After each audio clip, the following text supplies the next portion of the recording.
I'm in my gear chasing this ugly green thing for no reason. And it's so stupid. And like, this is not what I've worked tirelessly for. This is not what I've trained for.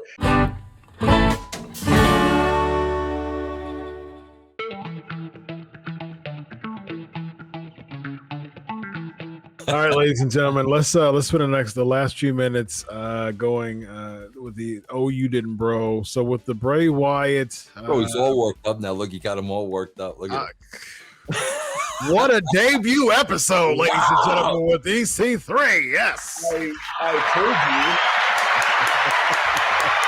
There we go. Here's the thing, too. I'm not saying anything that's not 100% truthful and accurate. Wow. This is just reality. Like, I am not making it up. I am not lying about anything. I'm not embellishing, shockingly, any of this. This is straight up 100% fact. Wow. And that's all I've tried to give. All I've been trying to do and give to the wrestling industry. It's like, you got to expose the gatekeepers. Here are the facts. You guys don't know. Maybe once in a blue moon, the internet's right about something that's pretty freaking obvious. But how often they are wrong and incorrect. You have a question. We're all accessible, and we're probably going to be more honest than the internet, which just makes stuff up for clicks. Except for Sportskeeda, they double source. Indeed. All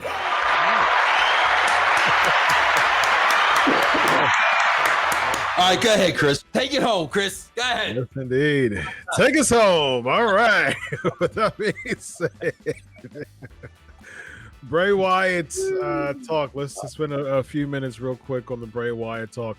EC3, just your specific experience of working with Bray, and did Bray ever have any conversations of controlling his narrative in the time that he was gone from WWE? In hindsight, and I think I've talked about Bray often because I just respect his creativity and his mind and so much. And really, it was Bray, in my mind, that created Control Your Narrative, because when I was on that horrible concussion run and they had the show in Saudi and he was a champion, I respected so much of what he did with the Fiend and how he came out and just totally went nuts creatively. And you could tell what he was behind and what he was working on and how much of himself he put into it.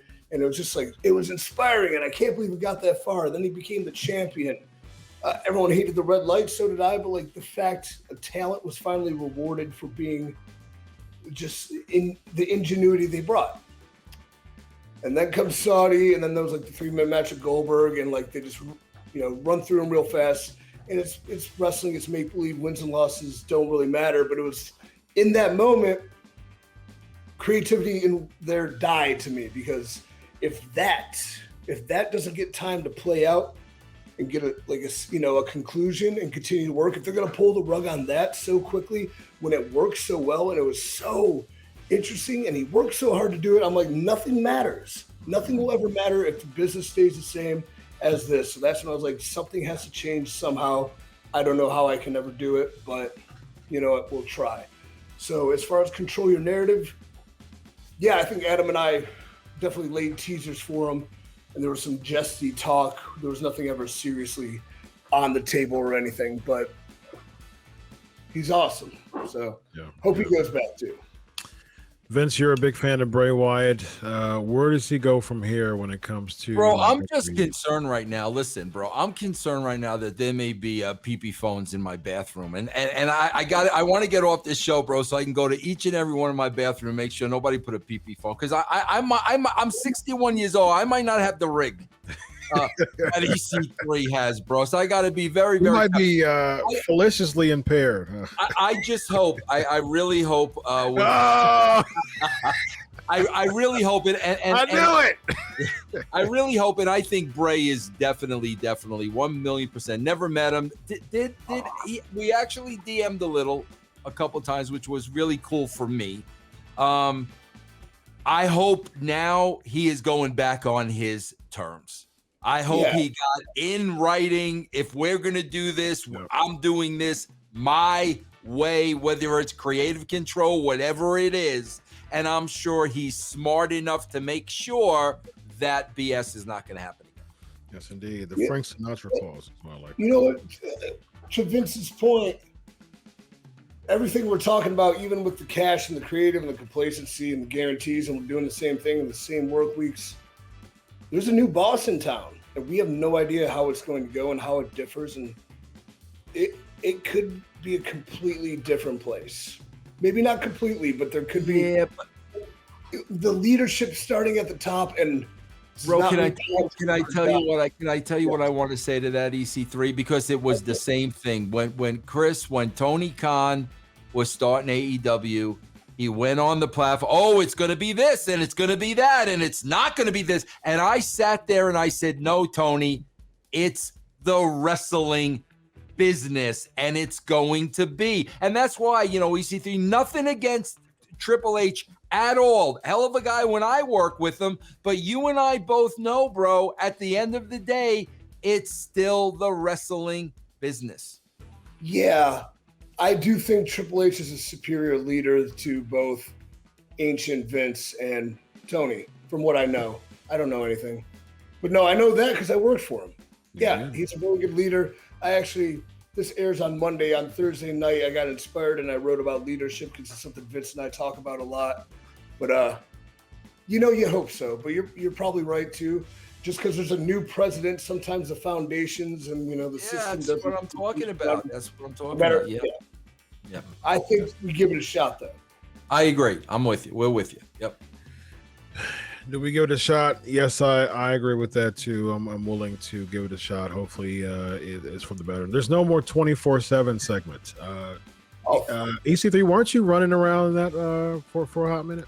Yeah, remember when I talked about the dark days of my life and how close to the end I was, and how drugs and women, craziness and not caring and self-deprecation and self-defeat and loathing and all of that and just money to just I don't care. Yeah, I was chasing that. That was the worst days of my life chasing that. It was so nauseatingly bad.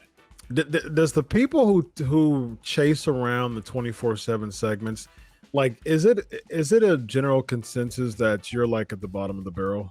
People don't really aim and get excited about that segment. There's still idiots who are naive to this cesspool of a hellhole industry. You can tell. Here's why I'm special and unique and better than everybody. They're doing a dumb. It's true. We're doing one of those dumb 24/7 segments, right? And everybody's at this party backstage. And everyone all right, act like you're having fun. And everybody's just so I will do what I'm told because I am robotic. I have no charisma or personality myself. And I'm if I was really at this party, like you said, knowing I suck. What am I doing here? I'm in my gear chasing this ugly green thing for no reason. And it's so stupid. And this is not what I've worked tirelessly for. This is not what I've trained for. 2 times a day, traveled the world for, gave up life, love, relationships, family time, everything in my life to get to this place. I did all of this sacrifice and all this suffering, and now I'm sitting at this stupid ass Memorial Day party at Raw, and everybody's having fun like they're actually having fun, but they're not. So what does EC3 do? Being the genius that he is, I just grabbed a red Solo cup, and you know the guy at the party who's just miserable. And you know what? The only thing that got over from any of those segments is this EC3 with a cup. EC3 with a cup. I got a red cup over. Okay, that's how good I am. And at the same time, fans would ask me, man, I can't believe all they gave you was a red cup. They didn't even give me that. Exactly. I made the red cup. Yes, indeed. Well, ladies and gentlemen, what a debut episode of the Wrestling Outlaws, EC3, Vince Russo, the EC Bro Show. Ladies and gentlemen, this is fantastic.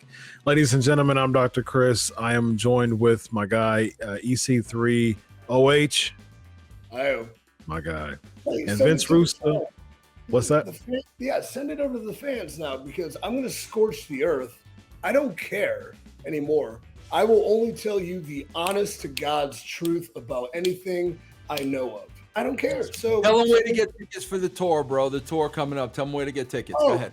Well, you know what? Let's not even talk about that because that's just hundreds of hours of work that probably has no point now because it was tied to somebody else. So there you go. I say we do a show, bro. Listen, let's scrap the wrestling thing. I say we just do a show on the PP phone. That's it's 30 straight minutes, commercial free. Chris, what do you think? The PP phone just sitting. I think it should be called. I think it should be called the Phallus Files. Very. Very nice. That's so good. Bro, we're in so much trouble with Raju over this show. EC3's got no idea. The wrath of Raju, he's got no idea. No idea. Episode 1 of the Phallus Files, ladies and gentlemen. People are going to go nuts for this. Oh, I'm just going to work around it. All right, Raju. All right. I'm sorry, Raju. It's all good. I didn't lie once. Ladies and gentlemen, Dr. Chris, EC3, Vince Russo. This is the Wrestling Outlaws. Everybody have a good night. Solo!